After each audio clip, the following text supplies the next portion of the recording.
you need to do it that way. It's hard to think about stuff. You need to have it be second nature. Easy stuff to do, less moving parts, much more.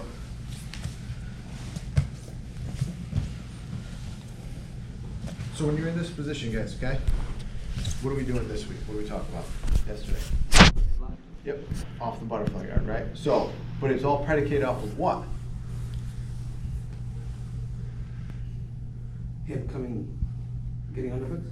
Yeah, like us trying to get underhooks on them though, right? So I'm trying to get underhooks on them. That means I'm changing my head level, matching head level, I'm grip fighting for here, and as I'm trying to get my arms in, James is keeping his elbows in tight, and he's matching my head level. So that creates an opportunity of what? Being able to grab his head, right? Yeah. You guys have to understand that. Like this stuff all goes back and forth, right? All of this stuff goes back and forth. So even if I wanted his head, or I wanted underhooks, if I wanted underhooks and stuff like that, if I started like reaching for his head, what's he gonna do to defend that? Put his hands up. He's gonna put his hands up and start to grip fight me and stuff. If I'm doing this type of stuff, I can start digging underneath, and as he brings his elbows in from this position to protect, then I go back to his head. Like there is a lot of back and forth. That's what I talk about when we talk about grip fighting constantly. You guys have to commit to grip fighting to win these positions. You will never get anything good just by like reaching out and trying to grab the person and not winning the grip fights to start, okay? So once you get this, I make contact, the back of their head, and where is their head going again? What are we gonna do with their head? Under your left arm. Yeah, I'm gonna go across my body to my free arm, okay? There's no point of trying to drag to the same side because there's plenty of opportunity for them to do things to you in that scenario. The reason I'm dragging him across is it moves him from square to off center, creating an asymmetrical position from here, right?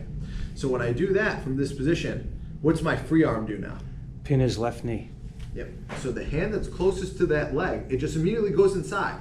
It's important that you do this because it keeps them on their butt. They can't turn into you onto their knees right away. Okay, it's very difficult. If I do this, he can't just turn into me and start looking for takedowns from this position because I'm keeping that.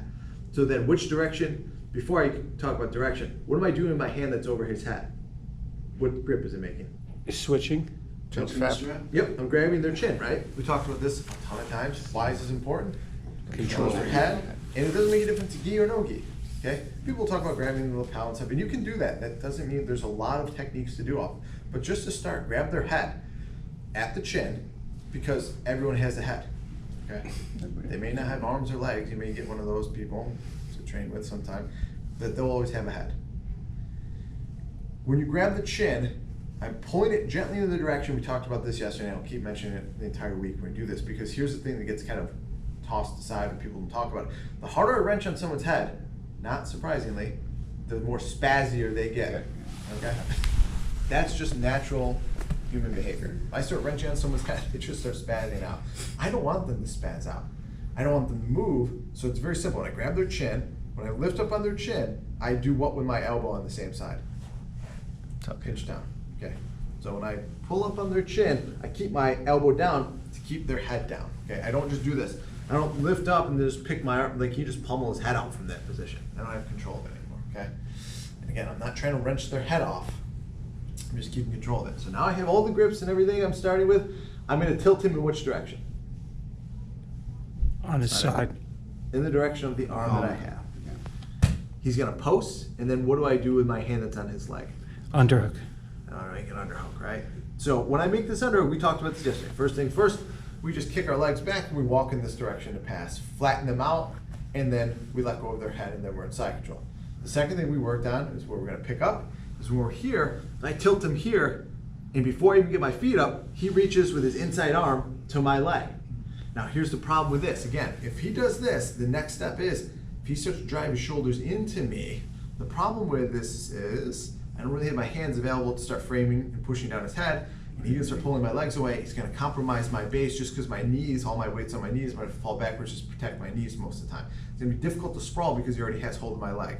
So what do I do from this position right away? I immediately wanna start kicking my legs back, and I'm sprawling in this position, but I'm gonna take advantage of the fact that his arm's way out in front of him. So I'm gonna let go of the underhook, I'm gonna let go of his chin, I'm gonna pull the arm that's out in front of him across his body, and once I've done that, and I have it trapped, again, this is the grip that I want, right? So when I make this connection, I drag it across, the hand that was on his chin is now grabbing the back of the tricep on that side. What am I gonna do again with my free hand? And the hook on the leg. Push down. Push down his leg, and why am I pushing down his leg again? For the same reason I did to begin with. Keep him on his butt. Keep him on his butt, Butt. right? I don't wanna go to the underhook from this position, cause he maybe will get his leg back. I wanna keep him here, so he's stuck on his butt, so then I can get up on my feet, circle in this direction, and as soon as I get perpendicular enough, I can put my weight down just enough. My hand goes to the hip, and the hand that's on the hip stays there. The hand that was on their arm lets go, turns it into a cross face, and what do my feet do? Push back. Nope. Switch. Keep circling. Yeah. I don't want to stop right behind them because I want to be able to drag them into this gap from this position. I want to keep moving. If I stop right here, if I try to drag them backwards, I'm just dragging them into me. So I'm always going to keep circling in the direction of the grip that I have on their hip. So I have the ability to pull with the hand that's over their upper body so I can start dragging them to the mat. And again, I always want to pull them and break them down to the mat from this position. It's very, very simple. You don't have to make any other movements from there. Okay, we're gonna go over different stuff, but this is where we're starting. So again, we're here, we're grip fighting, my head's low, here to start from this position, chin strap framing from here, tilt him up. Okay, as soon as he reaches out from here, I can't keep anything else. I get my hips back, okay? Feed this arm across, and as soon as I have that there, then I can start trapping this leg. As soon as I trap it,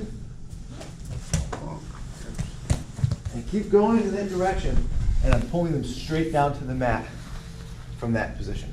Does that make sense? Yes. Give it a shot.